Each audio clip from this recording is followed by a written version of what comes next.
Hello, YouTube as well. Welcome. We are talking about the fact that you are not avoidant, you are love deprived. Love avoidance is one of three intimacy disorders that I teach about. And so today we're going to talk about why some of us who think that we're avoidant, we're actually not. We are working with another intimacy disorder called love deprivation, which I don't teach about enough. I had a recent conversation with a friend about love deprivation versus love avoidance and the differences between it. And they were like, why don't you talk about this in your podcast? And I was like, I do. I've just been talking more about love addiction and love avoidance. So let's talk about love deprivation. Hello, Wine Fine. Thank you for saying I look beautiful. I appreciate that. Hey, Miss Purple. I'm so happy you're able to make a live. Welcome. Yes, as y'all are coming in, join in, say hello. Let me know you're here. I love interacting with everyone on the lives. I love when I get to teach on the lives. It is something that when I was really consistent with the lives, it was my favorite thing to do. And just spending time with us, going deep, talking about all the things that are related to this and anything that comes up for you. So make sure that you drop a comment. I'm not someone who looks at comments and I ignore them unless I'm in the middle of a point. You say you listen to the podcast faithfully, so you know your girl is good for a tangent. So if I start talking about something and I'm like, I'm gonna miss this point if I go off into something else, then I will ignore the comment and then come back later on. But yes. Hey Tammy. Yes, I remember your name last time. I'm so happy that you said you're saving me, girl. I love that. I love that you're getting so many resources from our time. So let's go ahead and jump in so that I have time for questions. I do have mommy duty tonight. I do have an open house for incoming coaching students tonight. So I do got to jump in and out. Looking lovely. Thank you for talking about love avoidance. You're welcome. For those of you who have joined me for the first time, my name is Sheena Lachey. I am the founder of Black Girls Heal. I'm a therapist by trade, licensed therapist by trade, and I help women heal from the symptoms of love addiction, love avoidance, love deprivation, and the trauma that causes it to make way for healthy love, starting with your relationship with yourself and your love with others.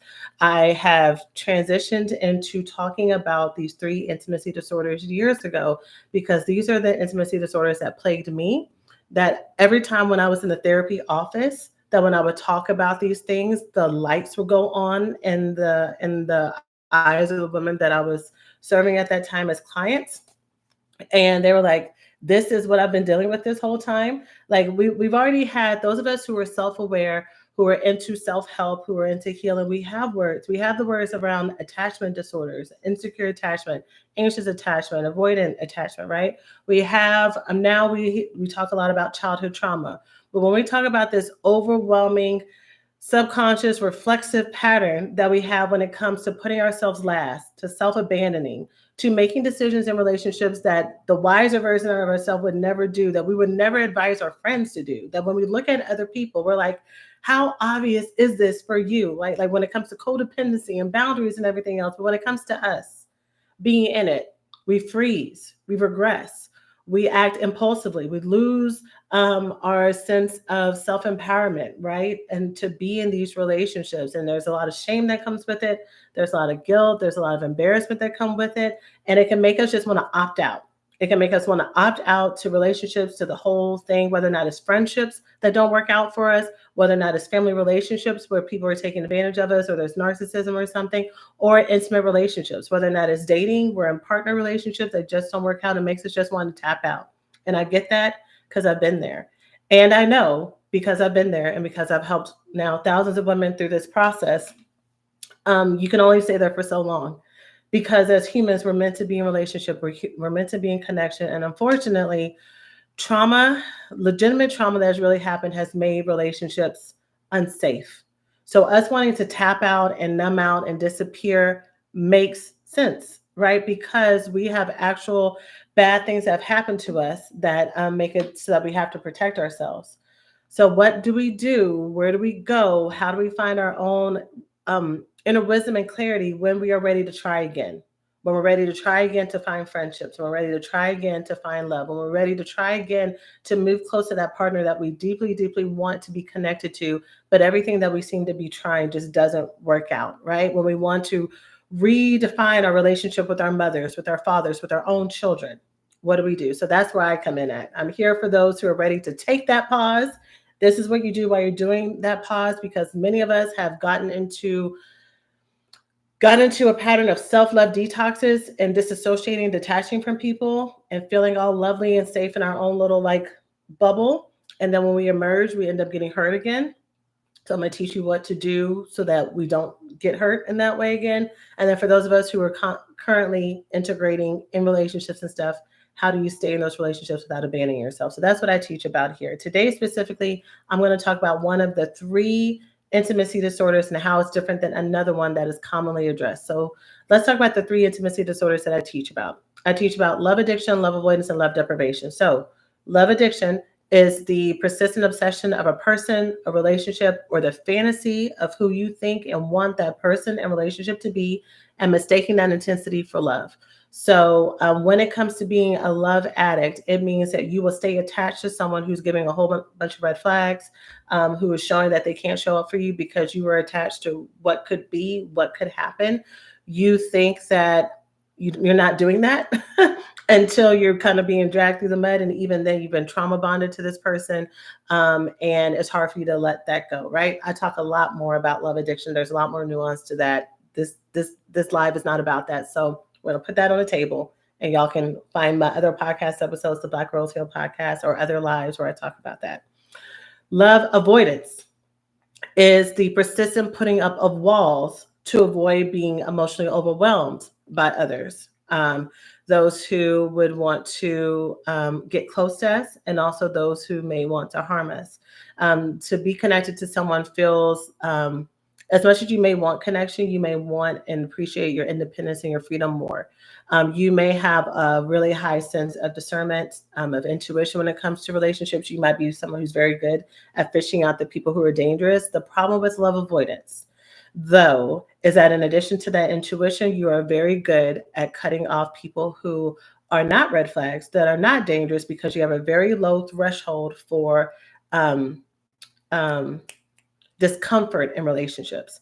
And you will sometimes mistake discomfort for danger. Discomfort, what I mean is maybe you might be projecting an insecurity or a fear on someone else. So there's not a real threat, but because of what's been happened before, you're a little bit more hypervigilant against what could happen, about what people could say. So, as good as you might be about keeping receipts, when you are in your trigger zone, you may skew towards cutting people off very quickly, not letting people in. But what's really wild about that is usually love addiction, love avoidance kind of go in the same side, or they're like different sides of the same coin. So you could be really hard ass and strict about some people, saying what you deserve and what you need. Hey, Samira.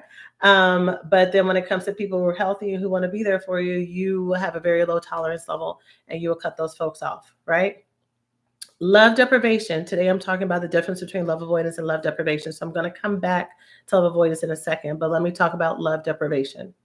Love deprivation, and those of you who are coming to the open house tonight, I'm going to talk more about this later on. So just be prepared, and we'll talk more about the archetypes.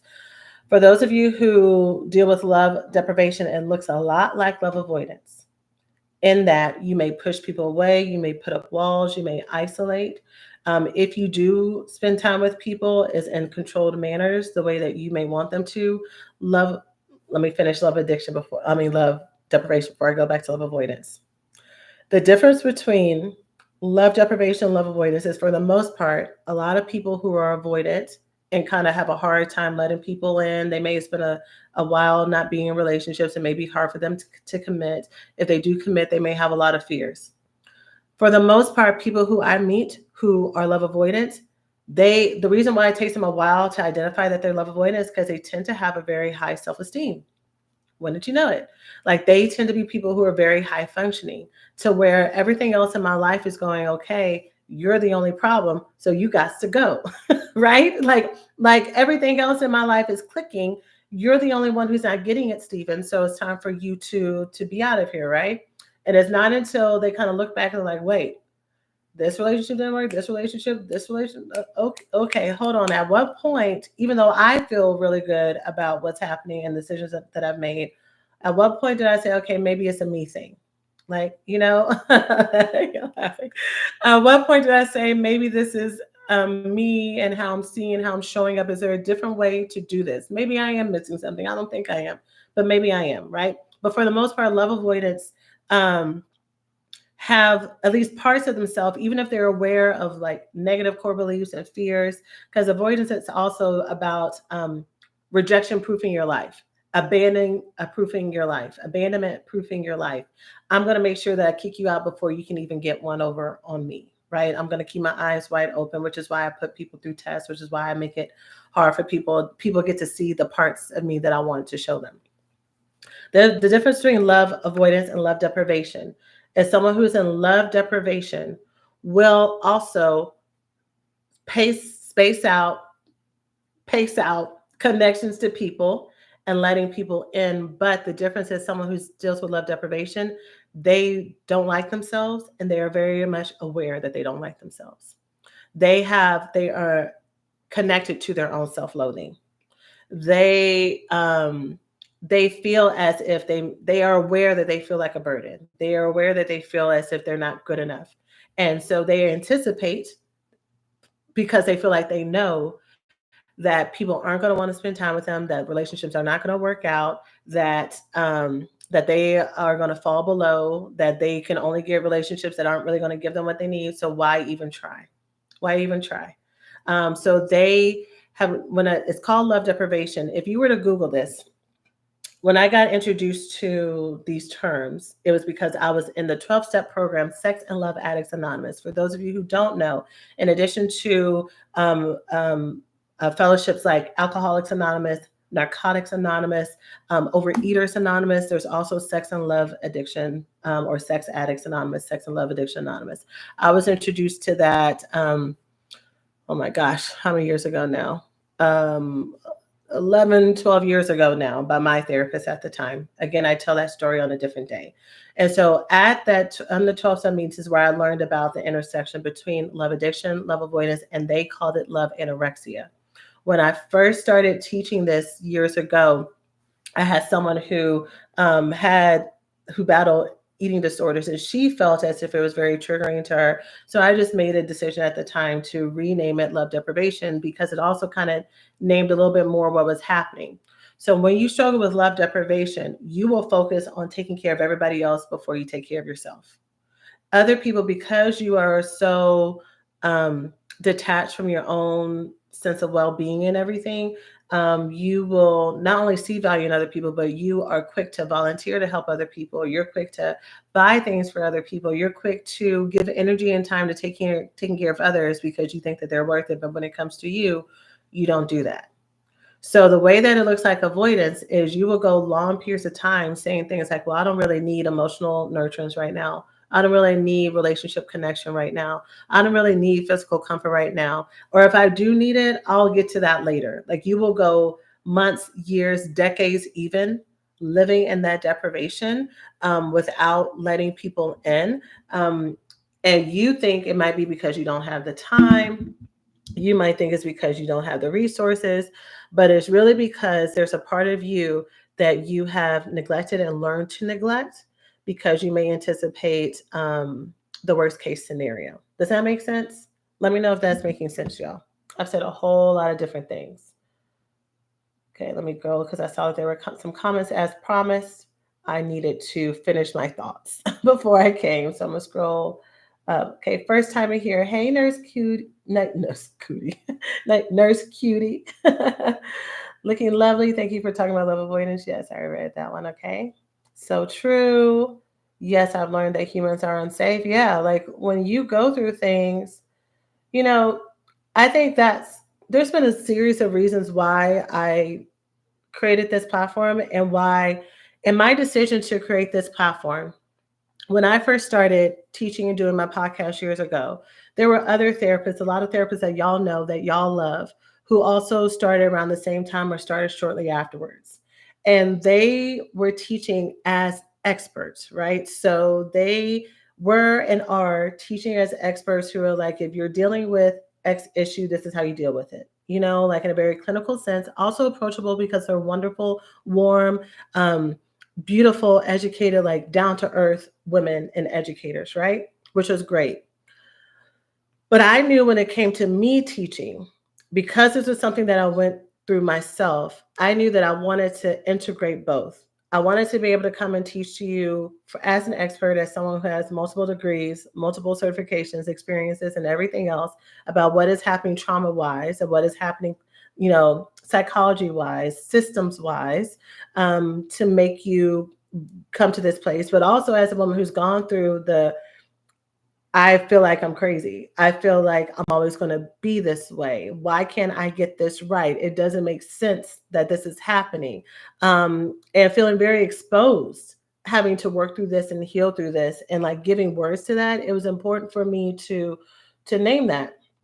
So the reason I'm bringing this up, because the comment that says I've learned that humans are unsafe, when I first started learning about this stuff and I was looking for resources, a lot of resources are geared towards people who are securely attached but having troubles in relationships, or they are geared towards people who have some attachment issues, but it's like, just love yourself or put yourself out there, text somebody and or go to a social event, which is, I've also been guilty of saying this, but I give a whole lot of feedback around it as well. But just to simplify it, someone might be like, yeah, you want friends, just go out there and put yourself out there, not understanding that the fear that comes, the anxiety that comes with putting yourself out there is more than just social anxiety, which is hard enough for those of us who experience that. But it's the 1 + 1 = 2 equation, that every time I try, I get hurt. I get hurt, I get abandoned, I get played, um I get devastated. And you do that enough times, you don't want to do it again. So when people are like, yeah, yeah, humans are unsafe, but how are you going to find love if you don't try again? How are you going to, it's so, it can be condescending, and it can feel as if they don't quite get it, which is also why when I teach here, I could easily just do, even though I'm not a dating coach, by the way, I'm a love addiction and trauma coach. Because I transitioned out of therapy into being a coach, I will never call myself a dating coach. I absolutely teach dating tips and things to keep in mind, because that's part of me helping you get what you want on the other side.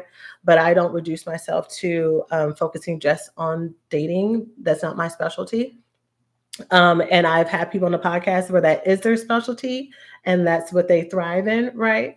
But the reason why, even if it was a passion of mine, I wouldn't do that knowing what I know now, because trauma will get in the way of you making the right decisions for yourself.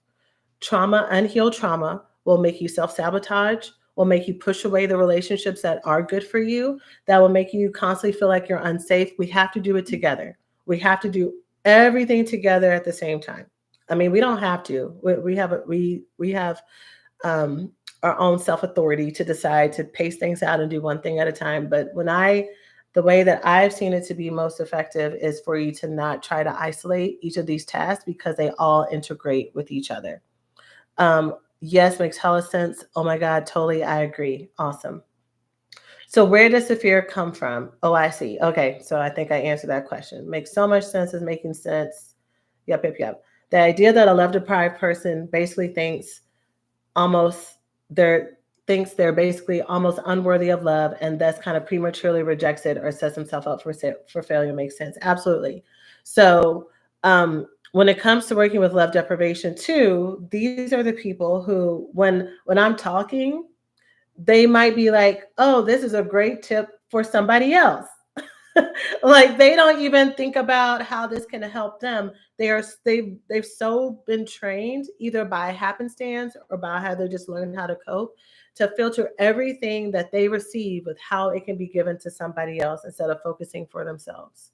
It is it there One thing that I am going to start teaching more about is childhood emotional neglect. Childhood emotional neglect is the one type of trauma that 100% of my clients, for every time I've had a client, has dealt with. 100%. Not everybody has dealt with physical abuse. Not everybody has dealt with sexual abuse. Not everybody has had poverty trauma. But 100% of everyone has had childhood emotional neglect, which looks like, instead of it being about the things that did happen to you, the things that didn't happen to you. So every time that you needed to be attended to, cared for, comforted, held, looked at with adoration and love, paid attention to, spent time with for no reason, just because of, just for enjoyment of who you are as a person. Affirm that even when you're making mistakes, that you're still good enough and still worthy, and all things like that, and a whole list of other things. When you don't get that as a child, a that is a basic need. That's a very important need for building your psyche, for building your ability to navigate life's ups and downs, to feeling grounded and safe in this world, for being connected to yourself. So when you don't get that, you have to find other ways to find safety, to anchor, which is why a lot of us who are love addicts, what gets us is people who tell us all the things that we want to hear, that paint the fantasy of what a relationship could be like, or we fill in the blanks ourselves, because to be in this relationship that finally sees us and loves us and holds us is what we've needed since we were 2 or 3 years old and we didn't get, right? And so we are very susceptible to latching on, whether consciously or subconsciously, to relationships, and trauma bonding to them because they're giving us a real need. So someone who's dealing with love deprivation, they never had someone give that to them and model that to them, or if they did, there was a big trauma that took that away, which made that very scary and hard for them. And so it's hard for them to receive this. It's hard for them to receive this until they're finally at a place where they say, okay, I want to work on this. And the way that you work on this is also different than love avoidance. Because when it comes to a love avoidant, so one of the healing tools that I teach is no contact. I teach no contact as a way to separate from trauma bonds. But the way that I teach it is more than just block people or don't talk to them. Like there's a whole set of steps and things that I'm telling you to do while you're in no contact. Otherwise, you can go, tell people to go 90 days. You can go 90 days if you make it. You'll go 90 days without talking and being in contact with the person that you're going in no contact with. Meanwhile, nothing has changed. You go right back to talking to them at the end, and the whole cycle repeats, right? So I teach it as a healing agent, but with my love avoidance, I'm like, no, we ain't doing no contact unless it's actually like a really toxic trauma bonded relationship. Then I say that for them. But when I teach no contact too, I'm talking about if you're single, detaching from romantic energy, so going 90 days without dating people and everything else, which for most love addicts would be like, you lost me there. I was good till you tell me I couldn't talk to nobody else. To replace, you tell me I got to stop talking to this one, and then I can't talk to this one. I got to, like, I'm trying to find my partner. I'm trying to, maybe if you want to have kids, you're thinking about the time. But what you're missing is that you're actually wasting time, because you'll keep spending time the same pattern that you've been trying to break in your own, doing things a certain way. We gotta break it. We gotta reset, and we gotta start again. And you can do 3 months. I promise you can do 3 months. When I was in 12-step programs, they said to do this for 1 year. So I'm only saying 90 days. Um, but yeah, with my love avoidance, I'm like, yeah, we might do no contact from these toxic people, but you're gonna date. Well, I mean, you're grown, you have full consent, but we're gonna make sure that you're putting yourself out there, because the last thing you need is permission to continue to self isolate and not talk to people. You do that easily. That's just reinforcing your behavior patterns. So if someone's struggling with love deprivation, we don't go towards putting her out there to get to know people and dealing with the trauma and the fears and everything that comes up there. With her, we look at repairing this deep childhood trauma, complex PTSD, which has caused her to have so much self-loathing. Like that's where we go. We go straight to trauma recovery and picking up those tools and learning how to take care of herself and finding relationships that nurture her. Love deprivation is a slower recovery than the other two. I would say that you still make the same movement, but when it comes to love deprivation, because it's more intrinsic and there's so much work you need to do on the inside before you start to trust yourself in other relationships, even when your relationships outside are changing, until you start to feel right within yourself. And also learning how to pat yourself on the back and celebrate yourself and love yourself. It can be harder for you to see that celebration. So the recovery still happens, but the trajectory, like I said, it's not as many tangible milestones for my folks who deal with love deprivation than love avoidance. Let me know if that makes sense. Oh my God, yes. The privileged toxic positivity is so hard to deal with. Yep. Childhood emotional neglect makes it hard to cater to the little girl inside of us. Absolutely. Absolutely. Okay. So I just wanted to come on here and share this tip with y'all today. When I had this conversation with my friend, I was like, maybe this needs to be a podcast episode because you're right. I haven't talked about love deprivation in a minute, in a while. I do have a calendar, a topic that I'm supposed to be teaching about. So we'll see if this gets integrated in. So if this ends up being next week's podcast episode, shout out to y'all who watched this. And though, of course, will be more tips and thoughts along the way. That was validating to hear. Thank you. You're so welcome. So if you're watching replay, let me know in the chat. And yeah, for those of you who said that you really love the podcast too, we have been, I did this a couple of years ago. I started a few years ago, but what we have been doing is I've been adding worksheets for each of the podcast episodes. So the worksheets for each of the episodes have 4 or 5 of the main points. It has journaling prompts and it has a challenge, so like a homework assignment for you to do for each of the episodes. So if you have been wanting to learn more and to have that as a resource, we are filling that out. I want to say we have about maybe 200, if not all of them by now. My assistant's been helping me work on them in the library. Then that's available for you. So you can go to blackgirlsheal.org/members. It's in our members club library. And you can download to your heart's content each of those podcast episodes and use that as an extra resource. Okay. So that's it, y'all. I'm sending you all so much love. I'll see y'all in the next live and take care of yourselves. Bye. Bye, YouTube.